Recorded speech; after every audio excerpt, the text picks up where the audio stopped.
Aujourd'hui, focus sur la maison des familles. Elle accueille les proches de personnes hospitalisées au CHU de Poitiers. Plus de trajets à faire et du soutien pour décompresser. Lucie Secconi et Romain Bureau ont partagé une journée avec quelques pensionnaires.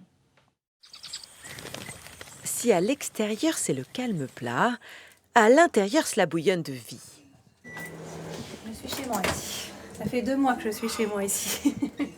Comme 29 autres familles réunies dans cette grande maison.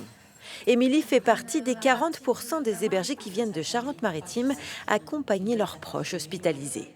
Ma petite fille est née prématurément. Elle est née avec 3 mois d'avance. Et comme on est à côté de La Rochelle, faire le chemin en fait tous les jours, c'est trop compliqué. Heureusement qu'il y a ça parce que sinon on aurait été obligé de se débrouiller autrement. Au moins ici, on a des chambres individuelles qui sont confortables. On a des espaces communs qui sont sympas aussi.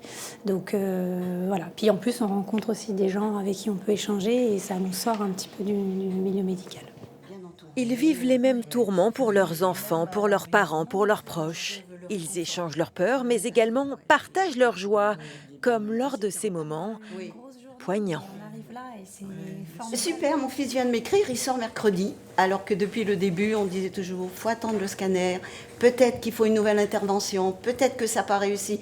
On nous a fait un chapitre noir et finalement, youpi, il sort, je suis contente. Merci la Maison des Familles, parce que si c'était si loin, moi, j'aurais pas pu assister à tout ça, ni l'aider. On l'a vraiment aidé.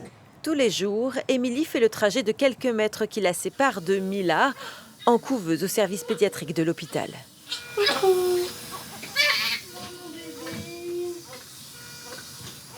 C'était maman.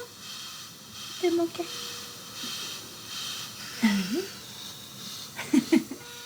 Des retrouvailles indispensables pour la santé de ce tout petit être. On dit que le meilleur médicament pour un bébé prématuré, c'est la maman et le papa, enfin la famille quoi.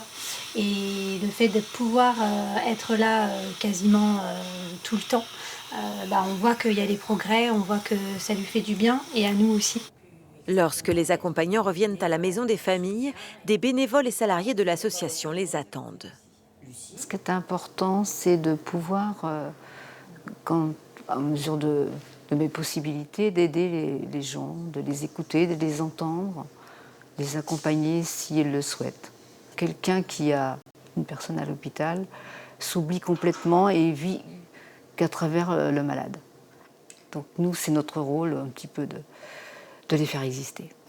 De partager ce sourire qu'ils oublient parfois à cause de leur souffrance. Que ce soit en silence, à travers une discussion ou lors d'une activité, l'objectif est qu'ils se sentent mieux.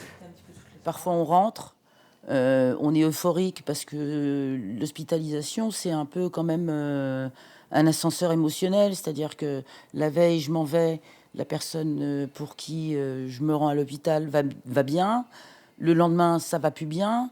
Donc on a des humeurs qui sont extrêmement changeantes et c'est vrai qu'on est là pour quelqu'un. Donc on est un peu hors sol, quoi. En tout cas, moi je me sens super bien ici. Et super rassurée. Il ne peut rien m'arriver à moi. Donc je suis pleinement disponible pour ma sœur. Et cela, c'est grâce à cette maison associative qui fonctionne principalement grâce à la générosité et aux dons. Les 25 € par nuit des hébergés ne suffisent pas et les bénévoles ne sont pas assez nombreux. À bon entendeur.